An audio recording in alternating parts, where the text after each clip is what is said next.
Hi there.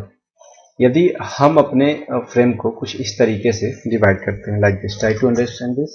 इसे हम समझने की कोशिश करते हैं कि फर्स्ट लाइन में 50-50% की दो रोज को सेट कर लिया गया है। मतलब एक ऐसा फ्रेम बनाया जा रहा है जिसको दो रोज में सेट कर लिया गया है। लेकिन साथ ही साथ तुरंत नीचे उसके लिखा गया है कि हम उसे कॉलम्स में भी बराबर बराबर पार्ट में डिवाइड कर रहे हैं, यानी दो रोज और दो कॉलम्स में हम अपने फ्रेम सेट को डिवाइड कर रहे हैं। और जबकि हमने फ्रेम एसआरसी दे दिया इस फाइल का नाम, और दूसरे के लिए हमने एसआरसी दे दिया दिस फाइल का नाम, और अपने फ्रेम सेट को हमने यहाँ पे क्लोज कर दिया। फ्रेम सेट का यह ओपनिंग टैग है और फ्रेम सेट का यह क्लोजिंग टैग है। यदि इसका हम अपने ब्राउजर विंडो पे रिजल्ट देखें तो कैसा होगा, इसे ओपन करते हैं, रिफ्रेश करते हैं, देखें ये बिल्कुल इस तरह से है।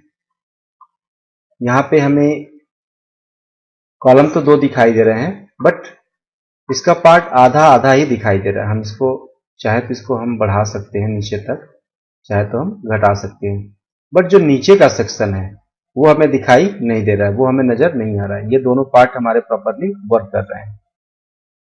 तो how to solve this problem, हम इसे तो 4 पार्ट्स में डिवाइड करना चाहते हैं। ये हमारा नीचे तक आना चाहिए, इसमें दूसरी चीज दिखाई देनी चाहिए, इसमें दूसरी फाइल दिखाई देनी चाहिए। उन फाइलों को एक एक करके देखने के लिए पुनः इसके बाद हमें इंटर करना होगा और टाइप करना होगा फ्रेम सेट स्पेस कॉल्स। पुनः हमें एक कॉलम बनाना होगा। कितने % का बनाना चाहते हैं, we have to decide that 50%, 50%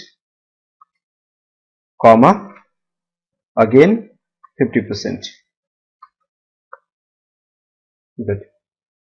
तो हमने यहाँ पे जो इंफॉर्मेशन दे रखी है उसकी वजह से हमें कॉलम तो मिल गए थे, बट सेकेंड रो जो हमें मिलनी चाहिए थी वो नहीं मिली। तो हमने यहाँ पे इसको 50-50% में डिवाइड कर दिया, और इसके बाद इसको हमें क्लोज भी करना पड़ेगा। फ्रेम सेट को हमने ओपन कर लिया कॉलम के लिए, यानी वर्टिकली, तो हमें इसे क्लोज करना होगा। स्लैश लगा करके हमने फ्रेम सेट को क्लोज कर लिया।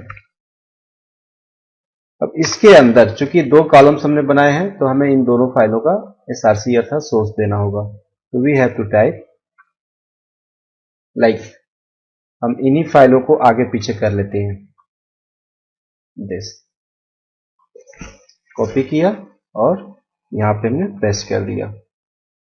इसको सेव करते हैं, ब्राउजर विंडो पे आकर के रिफ्रेश करते हैं। हम देख रहे हैं कि यह एक सेक्शन है और यह एक दूसरा सेक्शन है, यह एक तीसरा सेक्शन है और यह एक चौथा सेक्शन है। बट ये सेम लाइन में होने की वजह से हमें समझने में यदि दिक्कत आ रही है तो हम फाइलों को इंटरचेंज कर लेते हैं, और ये वो मेन हिस्सा है जिसे हम अप एंड डाउन कर सकते हैं। इसको हम इस तरह से रिफ्रेश करते हैं, इसको हम कॉपी करें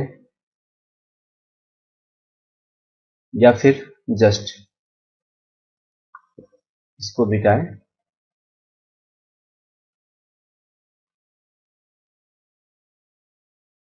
और यहां पे टाइप कर दें टेक्स्ट टैग .html, और इसको मिटा करके हम टाइप कर दें ऊपर वाली फाइल का नाम, या फिर link.html जो हमने ऑलरेडी पहले से बना रखी है, link.html। इसको सेव करते हैं। ये हमारी link.html की फाइल है, इसको सेव करते हैं, और जैसे यहां से हम रिफ्रेश करेंगे तो हमें ब्राउजर विंडो कुछ इस तरह से रिजल्ट देना शुरू कर दिया। This is the part first, this is the part second, and this is the part third, and this one is the part fourth.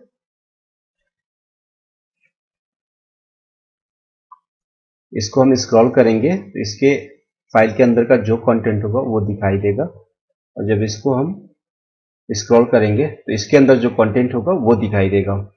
जैसे इसमें एक लिंक बना हुआ है, इस पर हम क्लिक करेंगे तो यह प्रॉपरली लिंक वर्क भी कर रहा है।